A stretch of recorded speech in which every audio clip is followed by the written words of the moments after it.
So this is for the project if you're doing the Microjig table and you need to route the dovetails into the edges of the top and the edges of the vertical. I just made a quick and simple jig. So come here and look at this. What I did is I got a piece I stapled onto a piece of 3/4 inch plywood in the front and the back. I sandwiched. This is to replicate the thickness of your top. So let's imagine this is your top with the laminate. So it's 1.5 inches. Your laminate's 1 9/16. So make this match the thickness of your material. I clamped these together. I made sure that this was square. And what's gonna happen is I'm gonna come through here and I'm gonna route this out. I wanna make sure that I don't hit the clamp with the router bit. So I'm gonna lower this. And your top's bigger, so you're gonna have more opportunities to clamp this. This is just to replicate it. So what I did, I stapled these together. You got a brad nail gun, you could do that. You could add a screw in there if you want to do that. But this is just to do the edge so that you don't chip the formica. So the outside should be the gray. The outside's gray. When you push the router, you're going to push the router so that you're going to push it forward. The fence on your left side, the router on your right side, push it forward. I put this backup piece behind it. I sandwiched this in. It's got a piece of front and back that gets sandwiched in, and then adjust the height of your router bit with your Microjig so the height of this lines up with that. You can do this with the straight bit also. I don't have a straight bit on here. I can set up 2 routers. The only reason I like 2 routers is you're gonna save the life of this if you hog out the material with the 1/4 inch bit first. So it also shows you how high to set the straight bit for the depth gauge. So I'm gonna plug this in and I'm gonna push this forward and you can see what it's gonna do. But the goal is that you do not damage the laminate.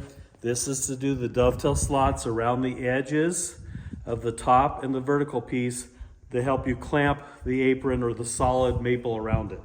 So let me find a cord and plug this in. So I'll come back.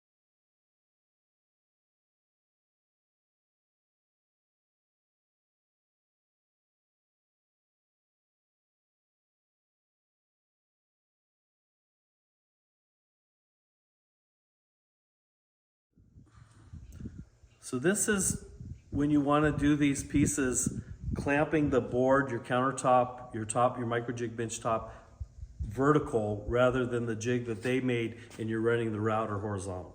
So I actually have some of the microfit stuff here so that I can clamp mine. You're going to be able to do this when you're done with your project, but if you can clamp it up against a bench and get it so it's vertical so that you can run the router like this is going to be 100 times easier than running the router like this, because you do not want to blow the laminate apart. If the router comes through on the gray part, it will chip it. So this is to help you avoid that.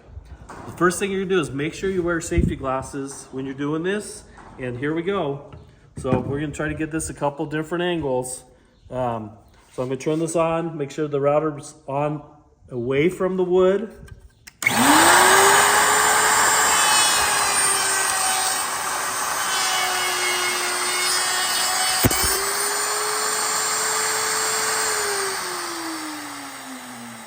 Do not lift the router up with that dovetail bit in there.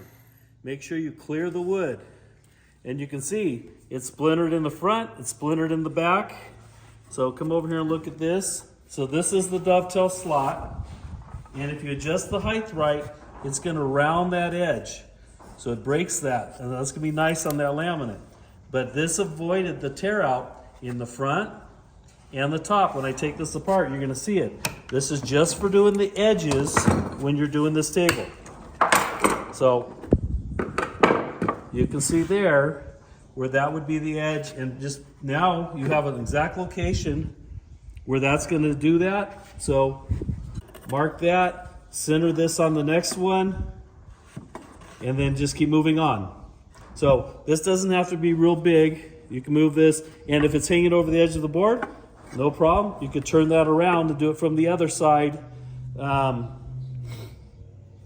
With that backup board, we don't want to tear the formica, so that should eliminate that, having the sacrificial board in there. But if not, you'll have to make this longer so you can clamp it so this hangs over. So I'm okay with this hanging over and doing everything with the gray out here, the gray on the face, and pushing it forward. Push everything forward so you're not tearing that out. So make this a little bit longer or clamp this on. I did this in 2 pieces because I didn't have a piece of 1.5 inches. So you could clamp this on here and do it. So, and then as you get further along in these, we're gonna make these pieces.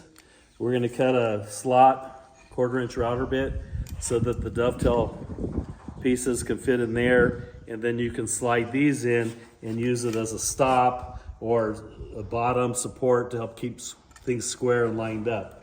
But when this is all said and done, we're gonna take the Microjig clamp on there. Let me grab one. Put your trim around it. So if this was your trim, now you can put the clamp in here and you can clamp your maple trim, flush it up, line it up with the edges, but that's going to help you with that also. So let me just take that a little bit further apart so you can see it. So once you have those slots cut in there, it's going to help you put that maple trim around it. So hopefully that helps.